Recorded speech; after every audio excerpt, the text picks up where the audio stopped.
grâce aux appareils de mesure, ont permis de localiser l'événement sous la surface de la Terre. Donc cet événement a une énergie de 5,4, donc c'est une énergie unique. Et les effets de ce séisme en surface ont produit ce que vous avez pu constater. Votre point d'impact du séisme. Nous, on a notre réseau de sismomètres qui mesure les ondes dégagées par le séisme. Donc l'onde, elle va rayonner autour, évidemment, dans tous les sens. Et elle est composée de l'onde P, qui arrive ici, qui est enregistrée, et suivie de l'onde S, qui, elle, se déplace plus lentement.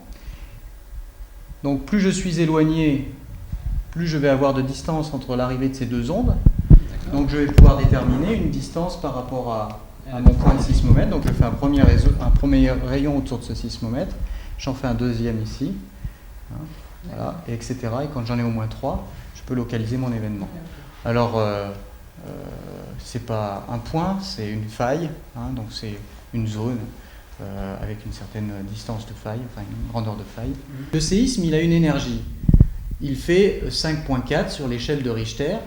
C'est comme une ampoule, en gros, très grossièrement, une ampoule consomme 100 watts. Ça, c'est ce qu'on connaît à l'épicentre, au foyer du séisme.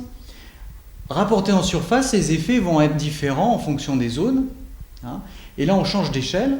On va parler d'intensité macrosismique, donc d'effet de la secousse en surface.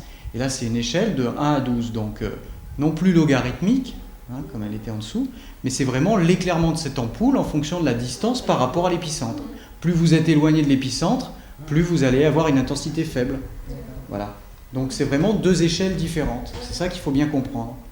Mais le 5,4, il est localisé à un endroit. Par contre, l'intensité, si on a du 6, si on a entre 6 et 7, ou si on a du 5, c'est pour une localité. Alors nous, on a repéré une intensité maximum, mais c'est notre travail aussi. Mais c'est pas l'unique valeur de ces intensités. Voilà.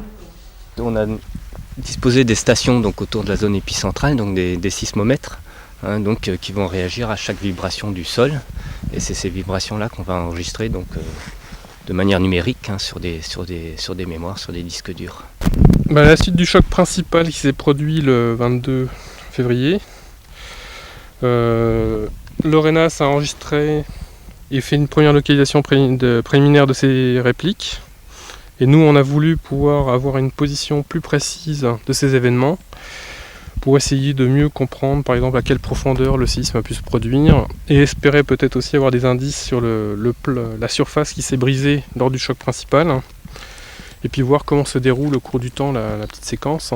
Ça, c'est la sismicité qu'on voit en gros, pour simplifier, entre, je dirais, fin des années 60 et jusque quasiment à l'actuel, avec par exemple la position de ce qui s'était passé lors de l'événement en 1984, et aussi l'essaim de sismicité qui s'est produit avec deux chocs principaux, l'un en 71 et l'autre en 74.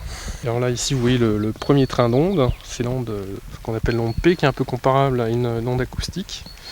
Et puis un peu plus tard, 2 secondes plus tard, ici, vous voyez le deuxième train d'onde, les ondes de cisaillement, qui sont bien visibles sur les composantes horizontales, alors que l'onde P se voit principalement sur la composante verticale. Et comme vous voyez ici que vous avez par exemple une différence de temps de 2 secondes, vous voyez que l'événement s'est produit à peu près une quinzaine de kilomètres de la station.